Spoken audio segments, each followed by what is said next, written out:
Sepanjang sejarah manusia, tidak ada satu kaum pun yang dikisahkan sedalam, sekritis, dan sekomprehensif Bani Israel. Mereka adalah kaum yang pernah dipilih oleh Allah, kaum yang menyaksikan mukjizat terbesar dan menerima kitab suci secara langsung dari langit. Namun, mereka juga menjadi kaum yang paling sering melanggar janji, kaum yang membunuh para nabi dan menebar kerusakan di muka bumi. Dari padang gurun Sinai ke lorong-lorong Madinah, hingga konflik panas di Al-Quds hari ini, jejak Bani Israel adalah cermin sejarah yang menjadi kunci untuk memahami alur waktu ilahi. Siapakah sebenarnya mereka? Mengapa Allah dalam Al-Quran begitu keras mencela perbuatan mereka, namun juga memuliakan nenek moyang mereka? Dan benarkah kisah mereka adalah penentu babak akhir zaman yang kini semakin mendekat? Inilah kisah perjanjian dan kutukan, sebuah perjalanan dari Nabi Ibrahim hingga ramalan akhir zaman. Saksikan kisahnya Bani Israel dalam cermin Al-Quran dan sejarah Islam.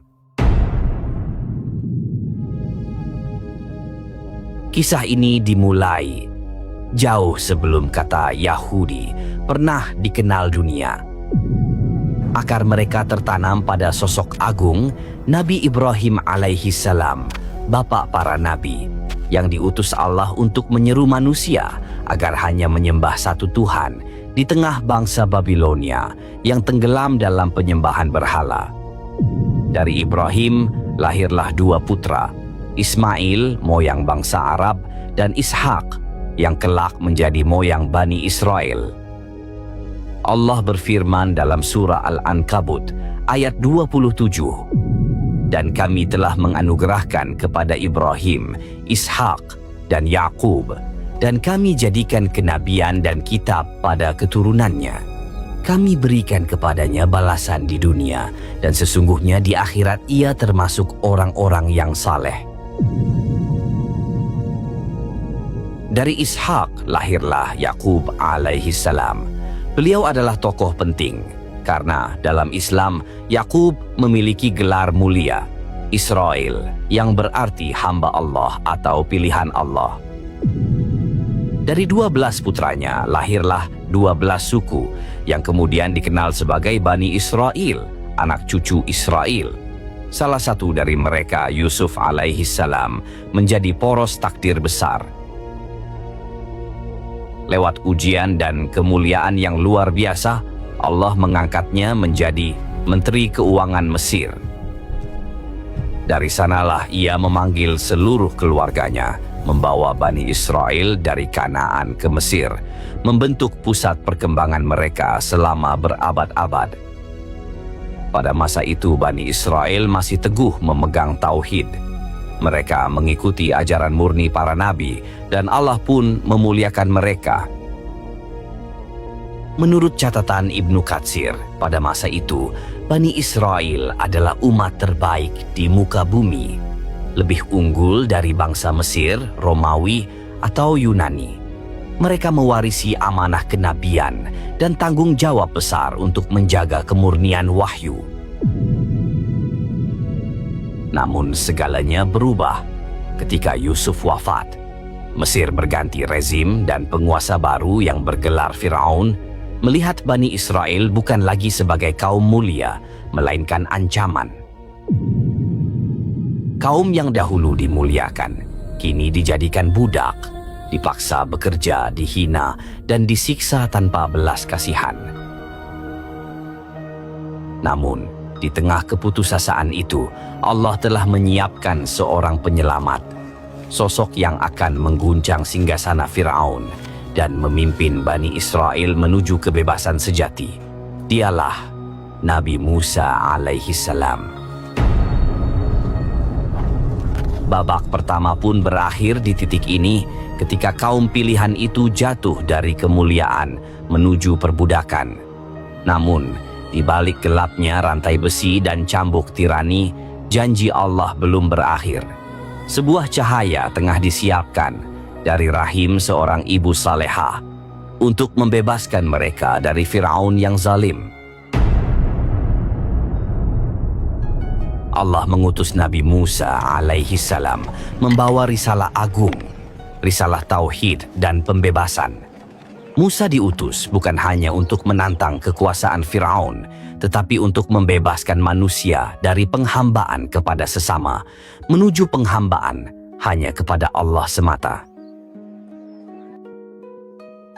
Namun Firaun, manusia yang tertipu oleh tahta dan kekuasaan, menolak kebenaran itu dengan kesombongan. Ia mengaku sebagai Tuhan bagi rakyat Mesir dan menantang Musa untuk mendatangkan bukti kekuasaan Tuhannya. Maka turunlah 10 tanda kebesaran Allah, 10 mukjizat yang bukan sekadar keajaiban, melainkan tamparan bagi kesombongan manusia. Air sungai Nil berubah menjadi darah, membungkam para pendeta Mesir yang memuja dewa air. Katak memenuhi istana, belalang melahap panen, kutu dan ulat menyiksa tanpa ampun. Wabah penyakit menyerang ternak, kulit manusia bernanah dan melepuh. Hujan batu, badai api, dan kegelapan menutupi negeri selama berhari-hari. Namun setiap kali bencana diangkat, Firaun kembali ingkar, menuduh semua itu sihir semata. Hingga tibalah malam terakhir, malam di mana setiap anak sulung Mesir, termasuk anak Firaun sendiri, meninggal secara serentak. Sementara rumah Bani Israel tetap aman, dilindungi oleh tanda yang Allah perintahkan. Malam itu, Firaun kalah. Dengan penuh amarah dan ketakutan, ia membiarkan Musa dan kaumnya pergi. Bani Israel pun meninggalkan Mesir dengan tergesa-gesa, meninggalkan masa perbudakan untuk menyongsong kebebasan. Hari itu dikenal sebagai Hari Penyelamatan Agung. Namun Firaun tidak berhenti di situ. Ia menyesal telah melepaskan mereka dan memimpin pasukannya untuk mengejar. Ketika dua kelompok itu berhadapan di tepi Laut Merah, Bani Israel gemetar ketakutan. Namun Musa berkata dengan penuh keyakinan, "Sekali-kali tidak. Sesungguhnya Tuhanku bersamaku. Dia akan memberi petunjuk kepadaku." Maka terbelahlah laut itu. Air yang perkasa berdiri tegak seperti dinding di kanan dan kiri, membuka jalan kering bagi Bani Israel. Begitu mereka menyeberang, Firaun dan tentaranya ikut mengejar, dan laut pun kembali menutup, menelan mereka semua. Air menjadi saksi atas tenggelamnya sang penguasa sombong. Inilah akhir dari tirani dan bukti nyata janji Allah. Namun kebebasan bukan berarti ketaatan.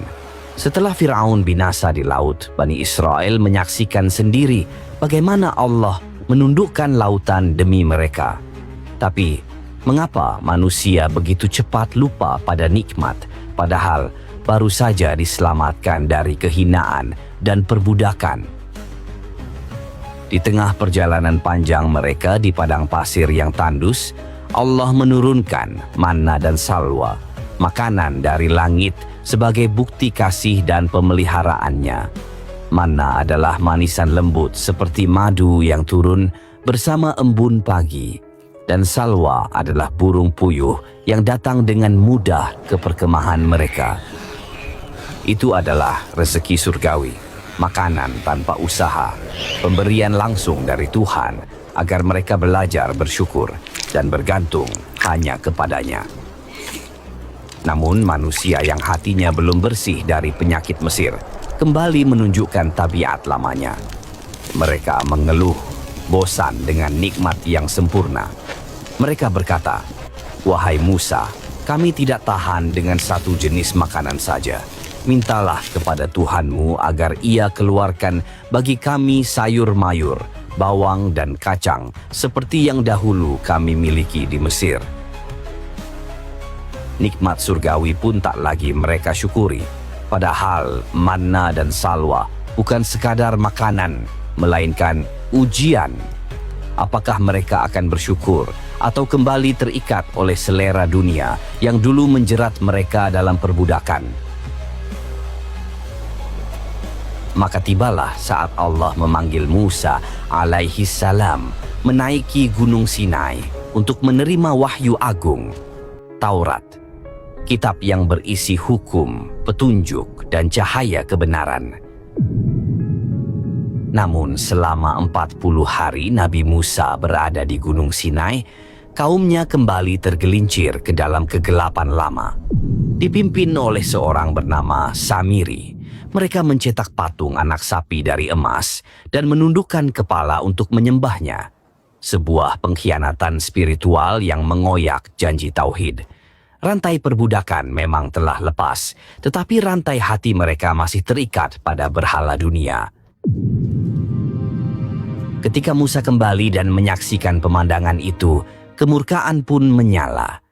Lauh-lauh Taurat dilemparkannya, dan dengan suara penuh getar ia berkata, "Alangkah buruknya perbuatan kalian setelah aku tinggalkan." Namun ujian belum berakhir.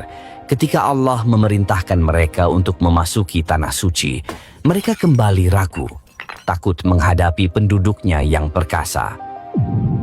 Dengan sombong mereka berkata, "Wahai Musa, pergilah engkau bersama Tuhanmu dan berperanglah, sementara kami akan duduk di sini." Ucapan itu menjadi noda hitam dalam sejarah mereka, simbol dari keangkuhan yang menolak janji Allah. Sebagai hukuman, mereka dibiarkan tersesat 40 tahun lamanya, mengembara di padang pasir tanpa arah. 40 tahun telah berlalu. Gurun pasir menjadi saksi atas generasi yang hilang. Generasi yang menyaksikan mukjizat, namun menolak untuk tunduk. Di bawah panas matahari dan dinginnya malam, padang tandus, satu demi satu mereka gugur, meninggalkan hanya jejak debu dan kenangan tentang ketidaktaatan. Namun dari penderitaan itu, Allah menumbuhkan generasi baru. Generasi yang lahir dari kesabaran, yang tidak mengenal perbudakan Mesir, melainkan hanya mengenal Tuhannya dan janjinya. Dan ketika waktu yang dijanjikan tiba, tirai sejarah pun terbuka pada babak baru. Generasi baru Bani Israel kini diizinkan Allah memasuki tanah suci, Kanaan. Dipimpin oleh Yusha bin Nun, murid setia Nabi Musa, mereka melangkah menapaki tanah yang dulu hanya mereka dengar dalam doa. Dari sini, kisah perjuangan baru dimulai. Babak tentang ujian kekuasaan, kenabian, dan kesetiaan terhadap janji Allah. Di bawah Yusha, mereka menegakkan kembali hukum Allah dan menapaki era baru, masa kebangkitan spiritual dan militer setelah berabad-abad terpuruk.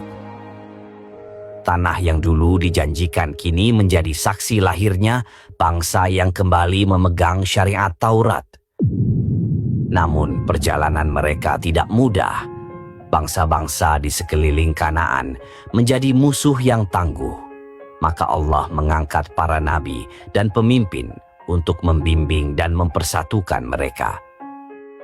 Sampai pada satu masa ketika Bani Israel kembali melemah dan terpecah, Allah memilih seorang raja bernama Talut. Dalam tradisi barat dikenal sebagai Saul.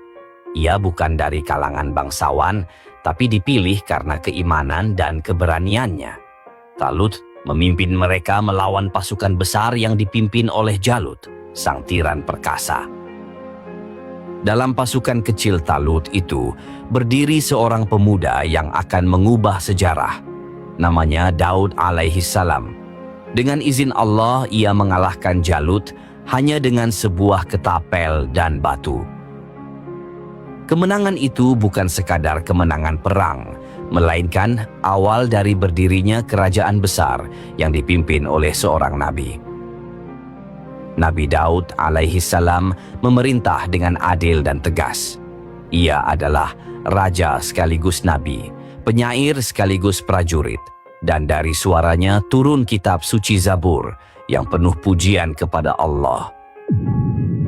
Di bawah kepemimpinan Daud, Bani Israel mencapai stabilitas dan persatuan. Namun puncak kejayaan sejati datang melalui putranya, Nabi Sulaiman alaihi salam. Kerajaan Sulaiman adalah simbol kekuasaan dan kebijaksanaan ilahi yang tak tertandingi. Allah menundukkan angin, jin, dan hewan di bawah perintahnya. Ia memahami bahasa semut dan burung, membangun istana dengan kemegahan yang belum pernah dilihat manusia. Namun kebesaran Sulaiman tidak diukur dari kekuasaannya, melainkan dari keteguhannya dalam tauhid. Puncak pencapaiannya adalah pembangunan Baitul Maqdis yang dikenal juga sebagai Masjid Al-Aqsa di Yerusalem. Tempat suci ini menjadi kiblat pertama umat Islam dan simbol penyatuan antara kekuasaan, ibadah, dan tauhid. Pada masa inilah peradaban Bani Israel mencapai puncak tertingginya dalam sejarah ilahi.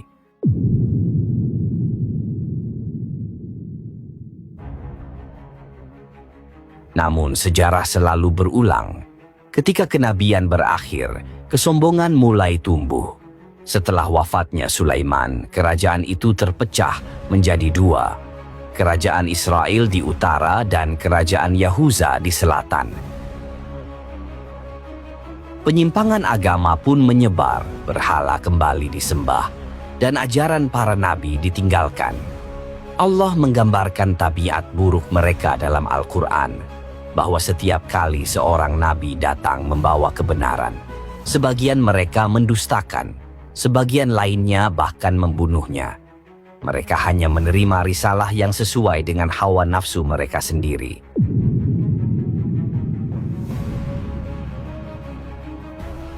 Maka turunnya azab bukanlah tanpa sebab. Mereka membunuh Nabi Zakaria, menyembelih Nabi Yahya, dan menolak kebenaran yang dibawa oleh Nabi Isa setelahnya.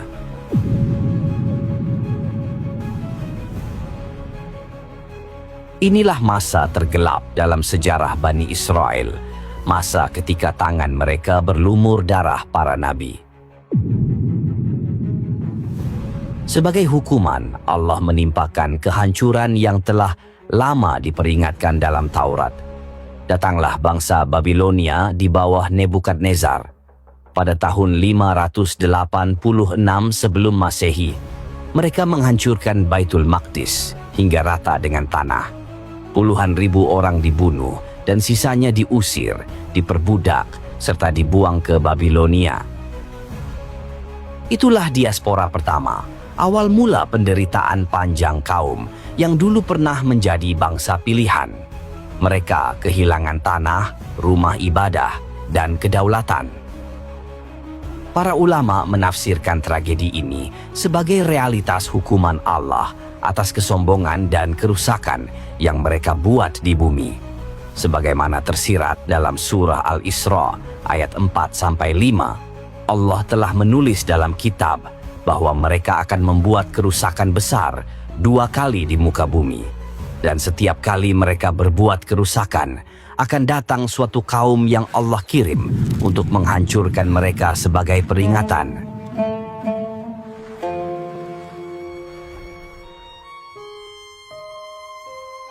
Namun sejarah belum berakhir. Setelah masa pembuangan, mereka sempat kembali ke Yerusalem atas izin Raja Persia, Koresh Agung, dan membangun kembali kuil mereka. Tapi kedamaian itu tak bertahan lama. Penyimpangan dan kesombongan kembali merayap, hingga akhirnya kekuasaan Romawi datang menaklukkan mereka. Pada tahun 70 Masehi, Baitul Maqdis dihancurkan kembali, kali ini secara total. Dinding-dinding kuil runtuh, darah menggenang di jalan-jalan suci, dan kaum yang pernah disebut umat pilihan itu kehilangan segalanya, tanah, kehormatan, dan arah hidupnya.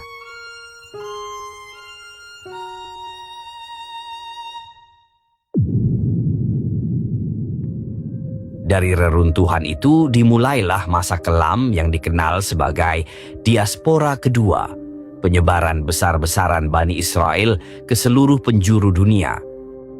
Mereka tercerai-berai ke Eropa, Afrika Utara, hingga Timur Tengah, menjadi kaum tanpa tanah, tanpa kedaulatan, dan seringkali tanpa tempat berpijak yang aman. Namun sejarah belum berhenti di sana. Menjelang abad ke-7 Masehi, beberapa kabilah Yahudi telah menetap di sebuah kota subur bernama Yatsrib, yang kelak dikenal sebagai Madinah. Di sanalah hidup Bani Qainuqa, Bani Nadir, dan Bani Quraidah. Tapi, apa yang membawa mereka ke sana? Jawabannya adalah keyakinan. Para rabi Yahudi mengetahui dari Taurat dan kitab suci mereka bahwa akan datang Nabi terakhir, Nabi akhir zaman yang akan berhijrah ke tanah yang dipenuhi pohon kurma. Mereka menanti-nanti kedatangannya. Mereka berharap Nabi itu akan lahir dari keturunan mereka sendiri untuk mengembalikan kejayaan Bani Israel. Namun, ketika kenyataan datang, tidak seperti yang mereka harapkan. Tahun 622 Masehi, Muhammad tiba di Yatsrib. Harapan itu seolah menjadi nyata, tapi juga menjadi ujian.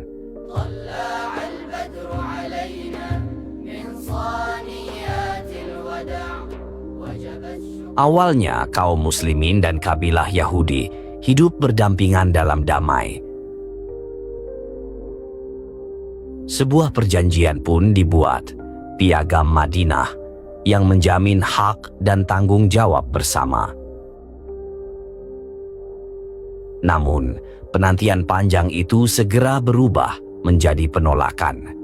Al-Quran menggambarkan bahwa mereka mengenali Nabi Muhammad sebagaimana mereka mengenali anak-anak mereka sendiri.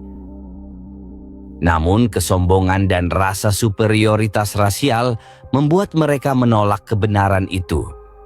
Mereka ingin Nabi terakhir berasal dari Bani Israel, bukan dari keturunan Ismail, bukan dari bangsa Arab. Penolakan itu tumbuh menjadi pengkhianatan.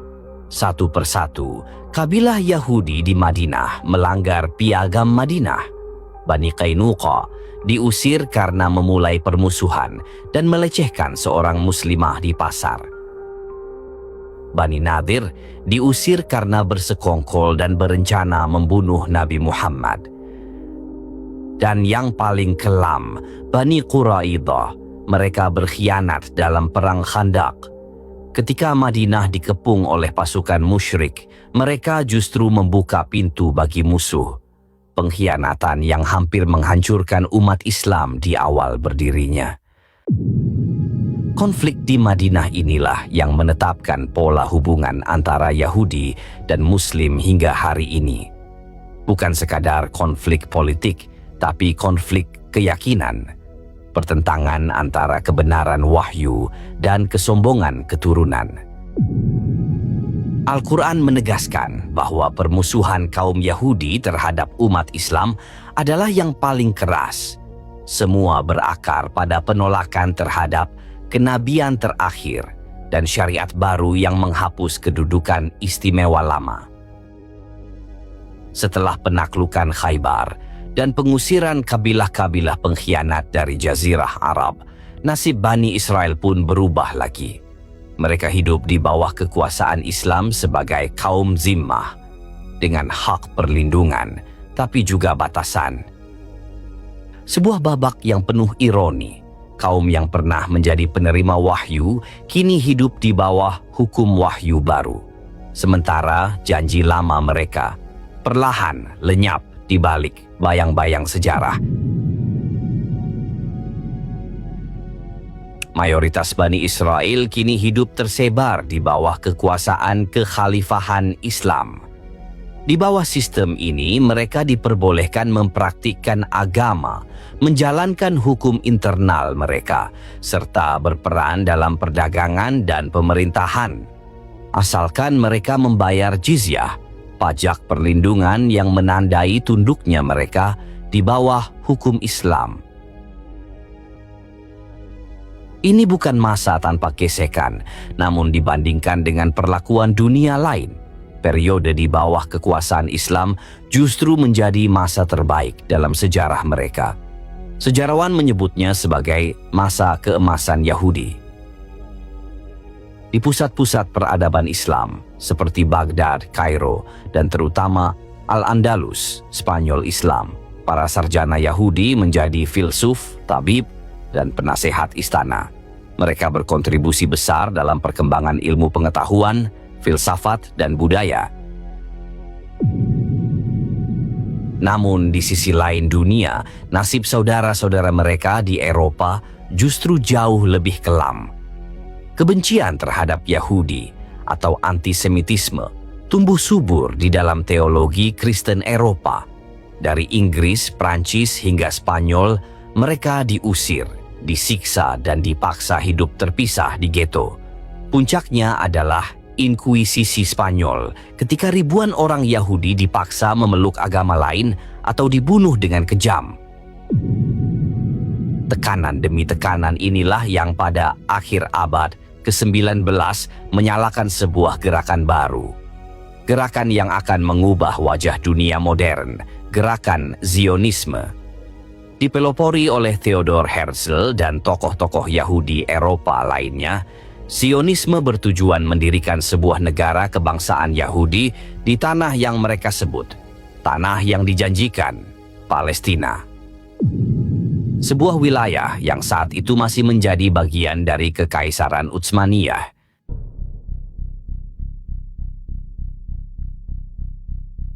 Bagi kaum Zionis, kembali ke tanah leluhur adalah solusi politik dan keamanan, tempat mereka bisa hidup tanpa takut dianiaya.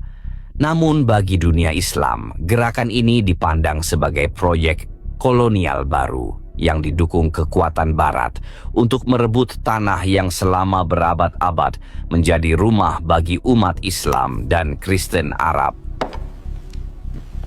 Setelah Kekaisaran Utsmaniyah runtuh pasca Perang Dunia Pertama, Palestina jatuh di bawah mandat Britania Raya.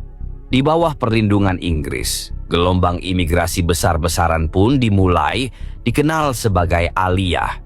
Ribuan orang Yahudi dari Eropa datang dan menetap di tanah yang sama, memicu ketegangan sosial dan bentrokan dengan penduduk Arab Palestina. Hingga akhirnya, tahun 1948,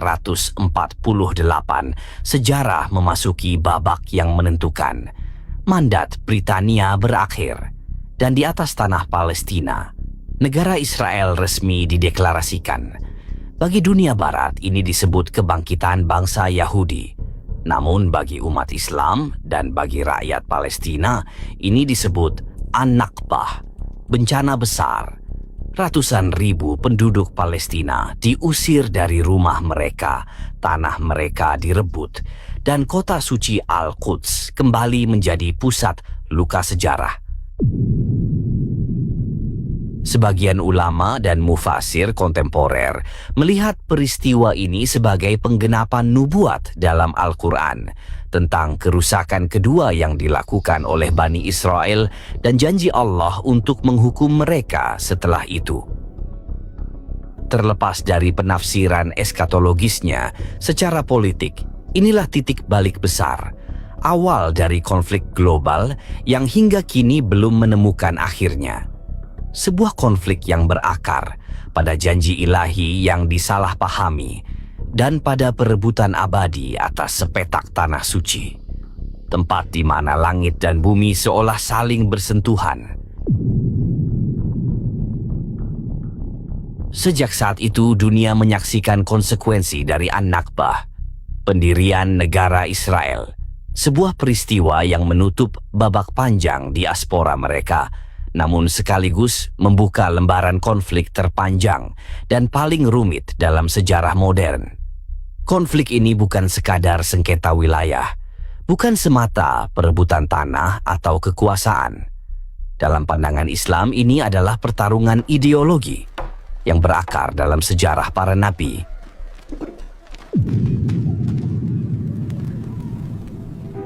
Bagi umat Muslim, Yerusalem adalah tanah suci ketiga, tempat berdirinya Masjid Al-Aqsa, kiblat pertama umat Islam, dan saksi perjalanan suci Isra Mi'raj Nabi Muhammad Shallallahu Alaihi Wasallam.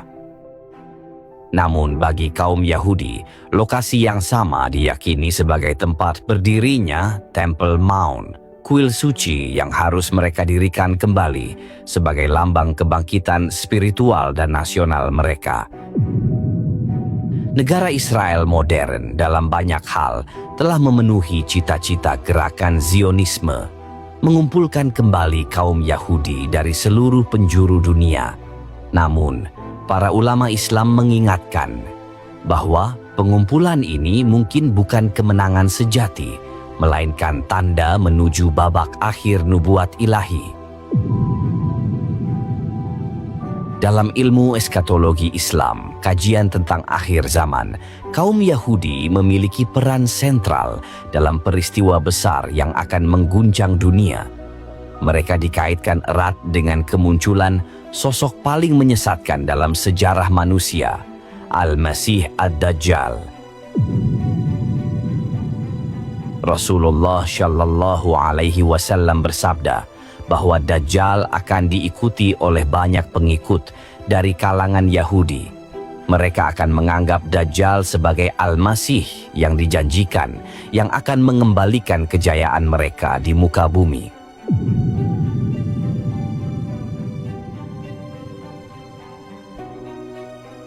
Namun, penantian itu adalah penantian yang keliru, fitnah yang paling besar dalam sejarah manusia.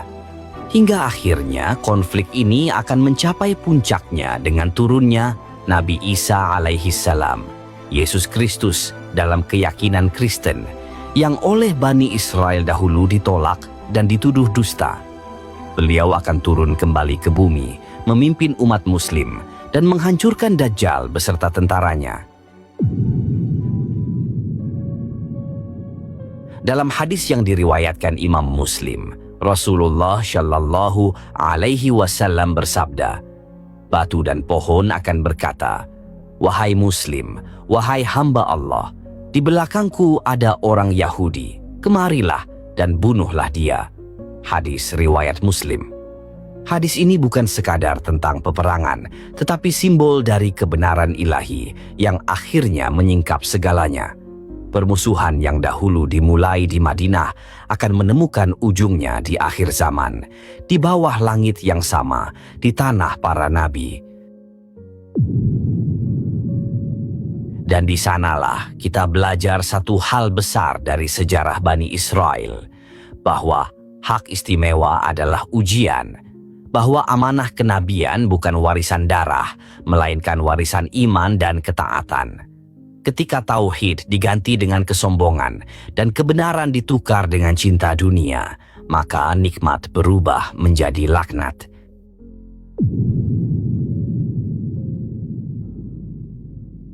Kisah Bani Israel adalah cermin besar bagi umat manusia tentang bagaimana karunia bisa berbalik menjadi kehancuran bila manusia lupa kepada Sang Pemberi. Semoga kita tidak menjadi seperti mereka. Semoga kita termasuk orang-orang yang menjaga amanah tauhid dan mengambil pelajaran dari sejarah yang ditulis dengan darah para nabi.